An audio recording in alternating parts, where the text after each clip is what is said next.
చల్లటి వాతావరణంలోకి వచ్చాం. ఒక చిన్నది కామెడీగా మనకు వచ్చినవి 11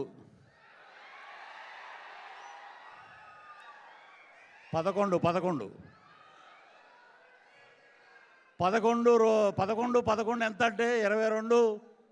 మరి ఈ రకంగా చిరంజీవి గారి బర్త్డే వచ్చింది. మాకు 11 వచ్చిన ఇంకో 11 కలుపుకుంటే అన్నయ్య గారి బర్త్డే. వారు ఆయురారోగ్యాలతో అద్భుతంగా ఉండాలని జగన్మోహన్ రెడ్డి గారు కోరుకుంటారు.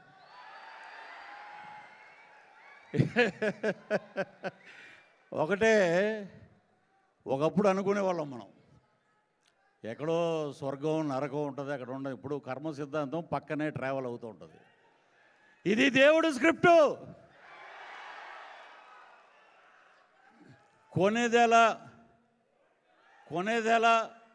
కొనిదెల చిరంజీవి గారు, కొనిదెల శివశంకర్ వరప్రసాద్, మెగాస్టార్ చిరంజీవి గారు. అసలు ఆ పేరు పలుకుతుంటేనే మనం ఆ పేరు పలకటానికి అర్హత ఉందా అని ఒకసారి ప్రశ్నించుకుంటాం. ఎందుకంటే we are from West Godavari, Tadepalligudem, మా పక్కనే మొగల్తూరు మహారాజు, వెండితెర రారాజు అన్నయ్య చిరంజీవి గారు. ఆయన గురించి ఎన్ని చెప్పినా కూడా మేము ఎన్నికల ప్రచారంలో ఒకటే, కొనిదెల శివశంకర వరప్రసాద్ మెగాస్టార్ చిరంజీవి గారు అనగానే ఓ అని గోల. ఎందుకంటే అన్నయ్య పార్టీ పెట్టినప్పుడు, ప్రజారాజ్యం పార్టీ పెట్టినప్పుడు స్వామినాయుడు గారు మేమందరం శ్రీకాకుళం మొత్తం ప్రచారం చేసాం. అన్నయ్య ఏంటంటే చాలాసార్లు నేను కలిసేది చాలా తక్కువ. వారు ఆత్మాభిమానం గలవారు.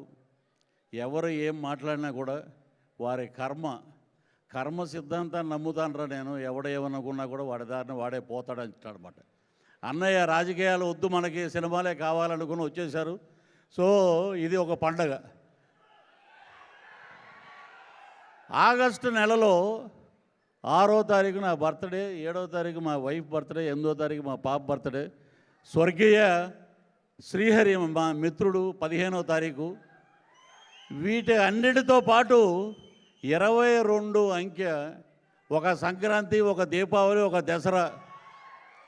చిరంజీవి ప్రపంచ చరిత్ర ఉన్నంత వరకు సినిమా రంగమే కాదు, ప్రపంచంలో ఉన్న ప్రతి ఒక్కరు గుర్తుపెట్టుకుంటారు చిరంజీవి ఎప్పుడు చిరంజీవి అని చెప్పి సందర్భంగా మీకు తెలియజేస్తున్నాను. ఆయన్ని అసలు అలా చూస్తుంటే అసలు ఆ గ్లామర్ ఏంటంటే బాబు, అసలు ఆ గ్లామర్ ఏంటి? ఎందుకంటే మేము మొన్న కూడా బ్లడ్ బ్యాంకు ఆగస్టు 15వ తారీఖున వారు జెండా ఎగరేయటానికి వచ్చినప్పుడు వారిని 2 మాట్లాడిగాం. అనే ఏంటి ఇది, ఇంద్రుడు అమృతం దాగి అలా ఉండిపోయారంటే మీరు కూడా అలాగే ఉండిపోయారు అంతే. నెంబర్ కాదు మనకి ఎనర్జీ. ఏ హీరో అయినా సరే అన్నయ్యలాగా పరిగెట్టినా, ఫైట్ చేసినా కూడా మరి ఆయన ఎనర్జీ ముందు మిగతా వాళ్ళు ఏ రకంగా ఉంటారనేది ఈ సందర్భంగా మీకు తెలియజేస్తున్నాం.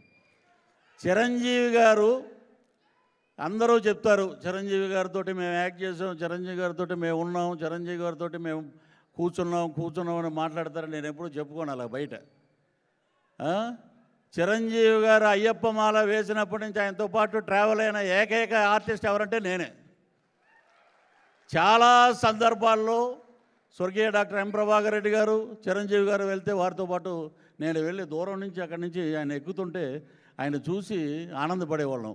ఒకటే ఖైదీ నెంబర్ 786 ఫంక్షన్ జరిగితే మా తాడేపల్లిగూడెంలో డిస్ట్రిబ్యూటర్ని పట్టుకుని ఒక్కసారి ఒక ఫోటో దిగాలయ్యా గురువుగారితో అని చెప్పి ఒక ఫోటో దిగి, అలాగే ఆ పద్మ విభూషణ్ వచ్చినప్పుడు ఆయన ఇంటి దగ్గర వెళ్ళినప్పుడు ఆ ఫోటో చూసి ఈ ఫోటో ఆ ఫోటో పక్కన పెట్టి చూస్తే ఆయన అసలు మనం ఎవరెస్ట్ కాదు కదా, అంతకన్నా మహోన్నతమైన శిఖర స్థాయిలో ఉన్నటువంటి వ్యక్తి చిరంజీవి గారు అని చెప్పి సందర్భంగా తెలియజేస్తున్నాం. అటువంటి చిరంజీవి గారి ఇంట్లో బ్రహ్మ విష్ణు మహేశ్వరుడు నాగబాబు గారు భీష్ముడైతే, మా Konidela Pawan Kalyan deputy CM of Andhra Pradesh, Janasena party అధ్యక్షులు, ఆంధ్రప్రదేశ్ డిప్యూటీ సీఎం కొనిదెల పవన్ కళ్యాణ్ గారు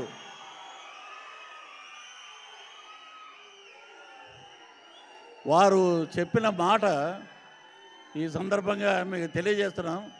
ఆస్కార్ అవార్డు, ఒక నిమిషం, త్రిబుల్ ఆర్ సినిమాకి ఆస్కార్ అవార్డు వస్తే 2024లో పవన్ కళ్యాణ్ గారు నాకు ఫోన్ చేసి పిలిపించి ఆ గదిలో ఆయన నేను ఒక్కలమే ఉన్నాం, 1 to 1 అవర్ మాట్లాడడం, అదే నాకు వచ్చిన ఆస్కార్ అవార్డు అని చెప్పి సందర్భంగా మీకు తెలియజేస్తున్నాను. The power of Konidela Pawan Kalyan గారు. ఇవన్నీ ఎక్కడి నుంచి వచ్చాయి? అన్నయ్య చిరంజీవి గారు.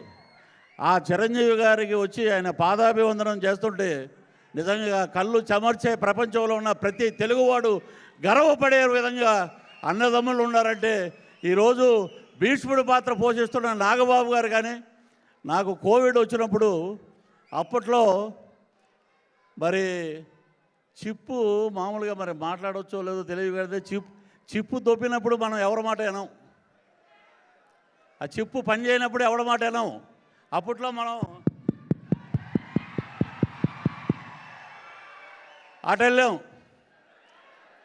ఆయన ఒకటే శవానికి ఒకటే నమస్కారం, ఆడ చచ్చిపోయినా ఒకటే నవ్వు అంటుంటాడు. రేపొద్దున్న ఏమంటారంటే ఇంతమంది మెగా అభిమానులు ఇక్కడ ఉన్నారు, చిరంజీవి గారి అభిమానులు, వీరందరూ నవ్వుతున్నారు, రాష్ట్రపతి పరిపాలన పెట్టేయండి అంటాడు ఆయన. ఆయన మాటలకి లెక్క ఉండదు. సో అన్నయ్య ఆయన చూస్తే నిజంగా శాంతం, ఉగ్ర నరసింహుడు, కానీ శాంతంగా ఉంటాడు ఆయన. ఆయన కోపం వస్తే సప్త సముద్రాలు కూడా ఆయన ఆపలేవు. ఆ పరాక్రమం, ఆ శౌర్యం డిప్యూటీ సీఎం పవన్ కళ్యాణ్ గారికి వచ్చింది. ఒకటే ఆయన మాట్లాడిన మాట ఒకటే, పృథ్వీ గారు మీరు 2020 నుంచి జనసేన సిద్ధాంతాలను తీసుకెళ్తున్నారు, జనాల్లో మీరు వెళ్తున్నారు, ఎవడైనా ఏదైనా చేస్తే జాగ్రత్తగా ఉండండి అని చెప్తే, అన్నయ్య మీరు ఇచ్చిన ఒక మాట, నేను ప్రజల కోసం వచ్చాను, ప్రజల కోసం ప్రాణం పెట్టి ముందుకు వచ్చాను, నా ప్రాణాన్ని త్యాగం చేసి, దట్ ఈజ్ కొణిదెల పవన్ కళ్యాణ్ గారంటే త్యాగానికి మారు పేరని చెప్పి నేను వచ్చాను, మీరు కూడా చాలా జాగ్రత్తగా ఉండండి అని చెప్పి, నా భవిష్యత్తు ఎంత ముఖ్యమో మీ భవిష్యత్తు కూడా నాకు అంతే ముఖ్యమని చెప్పిన ఏకైక వ్యక్తి మెగా మెగా మెగా మాటలు మంచు కొండల్లా ఉంటాయి. వారు ఆదరించిన విధానం, కోవిడ్ వచ్చినప్పుడు వారు పిలిచి వారు హక్కులు చేర్చుకున్న విధానం నిజంగా కళ్ళంట నీళ్ళు వచ్చిన రోజు. ఒకటే నా వైఫ్ కానీ మా పాప కానీ వెళ్ళి పద్మవిభూషణ్ వచ్చినప్పుడు అడిగినప్పుడు చాలా చక్కగా నవ్వుతూ మాట్లాడారు ఆయన. అది మెగాస్టార్ అంటే. సో ఆ మెగాస్టార్ గారితో చాలా తక్కువే మేము చేసింది సినిమాలో. ఖైదీ నెంబర్ 150లో చేసాం. మా పవన్ కళ్యాణ్ గారితో అయితే గబ్బర్ సింగ్, అత్తారింటికి దారేది, కాటమరాయుడు, ఈ సినిమాలన్నీ చేసాం. త్వరలోనే అన్నయ్య ఒక వరం ఇస్తామన్నారు, త్వరలోనే అది కూడా వస్తుంది. నేను చాలా ఆనందంగా ఉన్నాను. నిన్న రాత్రి నుంచి నాకు ఒక 100కు పైసలకు ఫోన్ కాల్స్ వచ్చినాయి. అదేంటనేది రేపు చిరంజీవి గారి బర్త్డే సందర్భంగా నాకు వచ్చిన గిఫ్ట్ అది. సో చిరంజీవి గారి బర్త్డేకి మనం అందరం సెలబ్రేషన్ చేసుకుంటే నాకు కొణిదెల పవన్ కళ్యాణ్ గారు ఇచ్చిన గిఫ్ట్ రేపు ఆయన బర్త్డే సందర్భంగా, చిరంజీవి గారి బర్త్డే సందర్భంగా నేను తీసుకుంటాను అది. సో ఇంతటి మెగా ఫ్యామిలీ మధ్యలో మనం ఉండటం నిజంగా మా అదృష్టం, నా అదృష్టంగా భావిస్తున్నాను. అలాగే మా చిరంజీవి గారికి ఆ భగవంతుడు ఆయురారోగ్య ఐశ్వర్యాలు ప్రసాదించాలి.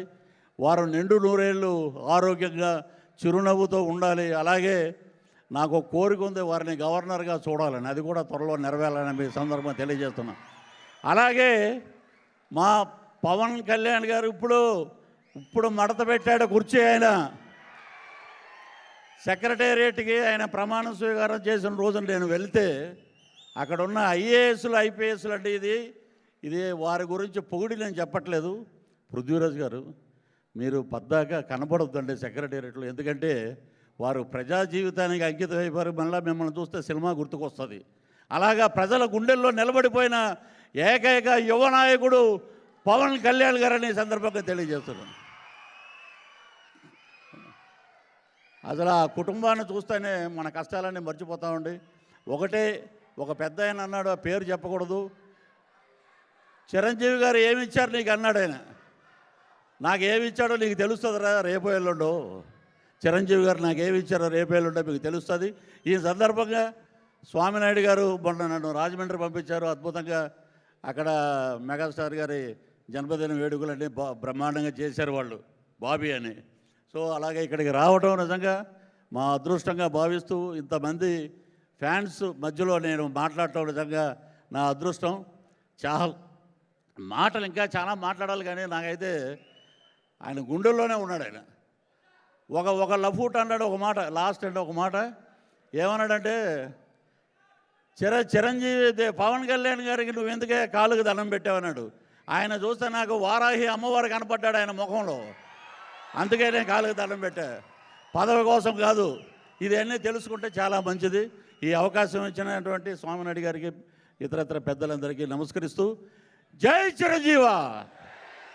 హ్యాపీ బర్త్డే అన్నయ్య.